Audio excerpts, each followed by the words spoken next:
ഖദീജ ബീബി റളിയല്ലാഹു തആല അൻഹയ്ക്ക് അല്ലാഹു സ്വർഗ്ഗത്തിൽ കൊടുക്കുന്ന പ്രതിഫലം ഖിയാമത്ത് നാൾ വരെയുള്ള ഒരു പെണ്ണിനും കിട്ടൂല, ലോകത്തുള്ള ഒരു പെണ്ണിനും കിട്ടൂല. ഖദീജ ബീബിക്ക് മാത്രം കിട്ടുന്ന ഒരു പ്രതിഫലമുണ്ട്. എന്താണ് പ്രതിഫലമെന്നറിയുമോ?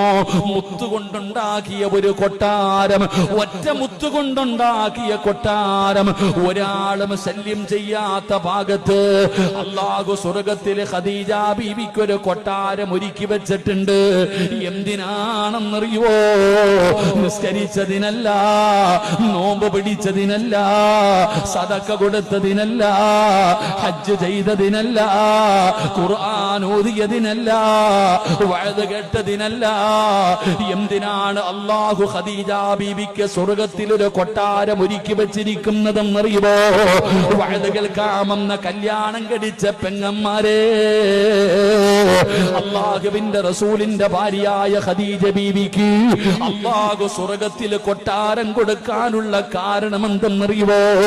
25 കൊല്ലം നബിതങ്ങളുടെ കൂടെ ജീവിച്ചിട്ട് ഒരിക്കൽ പോലും നബിതങ്ങളുടെ മുമ്പിൽ ശബ്ദമുയർത്തിയിട്ടില്ല. 25 കൊല്ലം അല്ലാഹുവിന്റെ റസൂലിന്റെ കൂടെ ജീവിച്ചു. പ്രവാചകനെക്കാളും 15 വയസ്സ് കൂടുതലാ.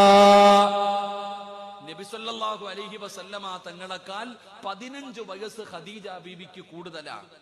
25 കൊല്ലം നബിതങ്ങളുടെ കൂടെ ജീവിച്ചിട്ട് ഒരിക്കൽ പോലും അള്ളാഹുവിന്റെ പ്രവാചകൻ സല്ലല്ലാഹു അലൈഹി വസല്ലമ തങ്ങളുടെ മുമ്പിൽ ശബ്ദമുയർത്തിയിട്ട് ഖദീജ ബീവി സംസാരിച്ചിട്ടില്ല.